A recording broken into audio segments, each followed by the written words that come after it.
Hey y'all, welcome back to Andy's Little Homestead. 3 hits. We've just about finished up all the framing, even the little detail work on the off-grid chicken house. It's definitely for chickens, not for people. There was a lot of detail work that went into it. Some of it's right, some of it's code, some of it I made up on my own. I trust my hillbilly engineering enough to make it happen. Now, unfortunately here lately, I've had a small run of bad luck. My compressor died. I'm pretty sure my battery-powered saw got permanently borrowed out of my truck without me knowing about it, so that's pretty exciting. It's okay though, we made this happen old school. I'm gonna show y'all some of the tools that I like to use when I'm framing like it's 1973. So let me show y'all some of this stuff. First and most obvious detail we're going to talk about are these trusses. These trusses are big, they're chunky, they're rustic. They're the envy of pottery barn shoppers everywhere. But they do serve a purpose beyond just looking pretty. See, this entire structure is 40 feet long, and the only real wall that's going to provide any kind of bracing is called a shear wall, is 8 feet off of that wall. That's it. That's all that's going to happen. That's going to go in the chicken's bathroom where they go, where chickens use the bathroom. That means this span of 32 feet is not supported against any wobble this way. So I wanted to figure a way that I could tie in the walls in some sort of diagonal bracing just to keep it from moving a whole bunch. This is what I came up with. Ran a couple 2x6s all the way across just to tie the walls together, and then that angle bracing up to the ridge. It keeps everything triangulated and keeps it from moving around all over the place. Mostly. It's still got a little bit of movement, but that's all going to go away once we deck the roof out. Everything will be tied together from there. So the rafters that were going like this, as I wobble it, they won't be able to do that anymore. Initially, I had just toenailed it in with a couple 5 16 penny ring shanks, and then I decided, let's send a GRK in. Them things will hold an elephant by a 2x4, so that's probably going to be good enough. Speaking of bracing and eliminating wobble, you may notice some diagonal 2x4s inside the wall. That's what's called lead-in bracing, and it's just one method that you can use. Another way that you can do it is when your wall is flat on the ground while you're framing it, you can notch out an inch and stick a 1x4 in there across all of it. As long as it's tight, it doesn't affect anything structurally other than doing the same thing that this blocking does. Can't move back and forth this way if it's triangulated. That kind of detail is not necessary if you're putting plywood on this, but every scrap of lumber in this building, I'm milling myself, and I don't have the ability to make plywood. So without big square sheets holding everything big and square, this is what I got. As with everything else, it was driven in by hand. Speaking of hand driving nails, let's take a look at the difference between these two. Now, there's nothing wrong with using a nail gun. If you got one, I got one, but the compressor, well, it decided to crap all over itself, so I'd still like to make the comparison here. These are both 3 1/4 inch nails. This one came out of a gun. This is a Sinker's 12 penny nail. The hand drive is thicker. The hand drive has a full head. And all in all, it's gonna hold up better. Now with a nail gun, you just nail more. It'll be fine. But I don't hate the idea of using these for some of these structural components. And if you are forced to be the nail gun, this is my favorite framing hammer. It's a Vaughan 23 ounce California framer. Straight handle, got a big old waffle head, magnetic nail set on the top. I like this one better than the East Wing. Plus, the wooden handle seems to dampen the vibrations a little bit. If you swing a hammer for a living, your elbow and your shoulder have a shelf life. If you can extend it a little bit, it doesn't hurt anything. Plus, with the extra length and leverage, maybe someday you too can be a 3-hitter quitter. 3 hits.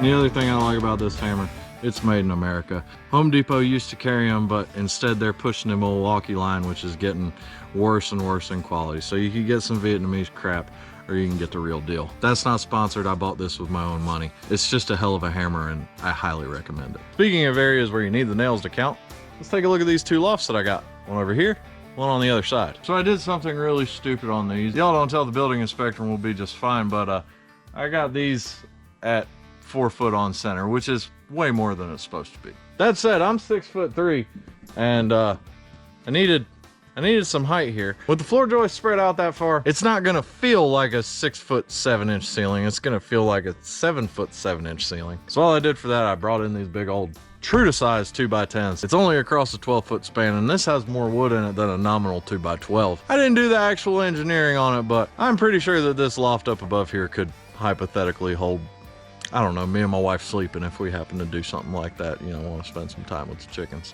Dang, the ADHD got me. So I was talking about the weight of things being held by nails. So in this situation, I got a jack stud, goes all the way to the bottom plate. That's holding the weight of this joist. Threw this little block in here just for good measure. Just keep it from twisting. I don't know. I had the block, it was there. I nailed it up, it's fine.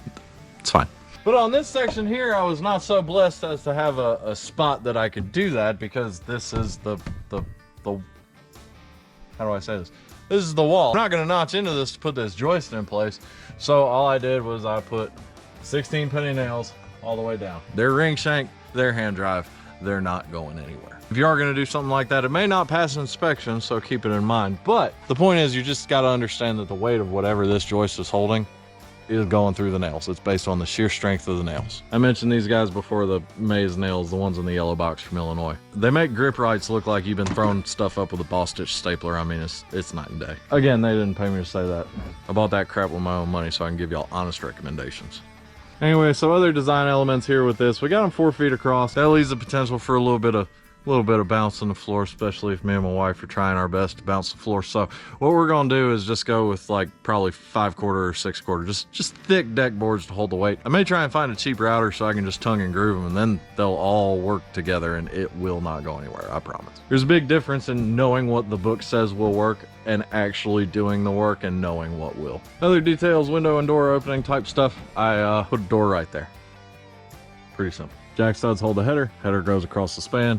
Cripple stud holds the weight, whatever's trying to dip it in the middle. Now you can see up across there, I haven't done any framing across that. I've got like a 2 foot by 2 foot awning window that's gonna go in there, but I did do it up behind me. Buddy Todd gave me that round, funky looking window. I only paid 50 bucks for it, but it's gonna look real nice up top here in this loft. All I did basically was just laid it down on a big old wide like 1x12 and cut it out with a Sawzall. It's important to keep in mind that this right here, that's not holding any weight. If I had a floor above it, if this was on a regular wall, then yeah, it would. But up here, that's not doing anything. The rafters are carrying the weight down either direction.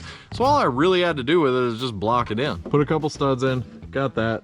Put that 2x4 across, and then after I get some insulation in there, I'm gonna put another matching 1x across that, just so that it's all sandwiched together. The insulation goes in after the windows, but if I put that second 1x in, I'd just have a void and I'd have no way to stuff fiberglass into the cavity. Then one of the last things you might notice is that none of these rafters have any metal straps. No hurricane ties at all. There's a pretty simple reason for that. 1, we don't have hurricanes here. This is northern Michigan. 2, I don't really want exposed metal straps because these rafters are going to be visible from the inside. We're actually going to build up the roof with foam board above that. I'll get to it later. But long story short, I didn't want to see them, but I still want some level of uplift protection. So on each one of these, all I did was send a 6-inch GRK straight down there. Simpson Strong Tie actually makes a screw that's intentional to go through the double top plate and into the rafter to provide the same level of uplift. To provide the same level of uplift protection. I didn't have any of those. I had the GRKs, so I sent them home. So that's about it, y'all. That's what I've been working on. Ain't a lot of it perfect, but none of it really matters that much. I'm 100% confident that everything that I've done is gonna hold up just fine. I almost forgot. It wouldn't be old school framing if we weren't running it with a corded worm drive saw. Unfortunately, the cordless ones, they only sell at a kit, or I could order them and then wait for it to show up, but I didn't want to. It's not bad to have a corded backup.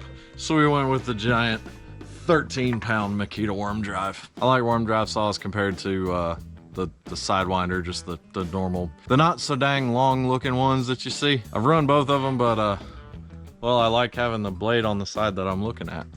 Just personal preference. But y'all, I'm happy with the progress so far. We're ready to deck out the roof, which means that we're one step closer to living. One step closer to moving the chickens in here. I still got a couple other things that I have left to do, but I can get to them whenever. The first one is these corners. You see, I put my wall up this way and then I put my wall up this way, but when you do that, you end up with a spot where you have no nailer for whatever's going across here. Normally that whatever would be drywall. I don't have a way to manufacture my own drywall, so we're just gonna throw boards up, go full Chip and Joanna in this. But anyway, you wanna make sure that you have a 2x4 that's in here so that you have something making up that corner. As you can see, I did it over here so that I could get this jack stud in. Just got to do it on the other 3. This window is too big. Picked up a 2 foot tall by 3 foot wide slider. It was free. Thanks, Tori and Mike. And the sill plate on it is too tall, so we're gonna drop that down and build that down, but we can leave the header in place. It really doesn't matter if you have header low with cripple studs above or header at the top plate with cripple studs below. It's all doing the same thing. And y'all, I'll be honest, I've worked on a lot of houses that they didn't put any headers in. Doesn't mean that they held up well, but they are still standing. I've had exactly 1 casualty of building with green wood. As you can see, the window behind me is all framed in nice and neat. I got my sill plate across there. This side is supposed to look exactly the same, but unfortunately my wood shrank just enough to where I dropped a piece of wood while I was framing the rafters out, and it just knocked it out. So it looks like a door now, but that's fine. We'll just cut another one and put it back in. And if that's all that happens wrong because I didn't kiln dry my lumber to 15% moisture content, I'm kind of okay with it. That is not a difficult fix. If I were putting drywall up, it would matter, but I ain't, so it don't. As always, I hope y'all enjoyed and I hope you learned something. I love you and God bless. The following message is for the Facebook Department of Construction Codes. Everybody who was worried about the fact that I put this thing on dry stack blocks, that was almost a year ago. We've been through an entire winter, and they're still here. It's crazy. It's craziness.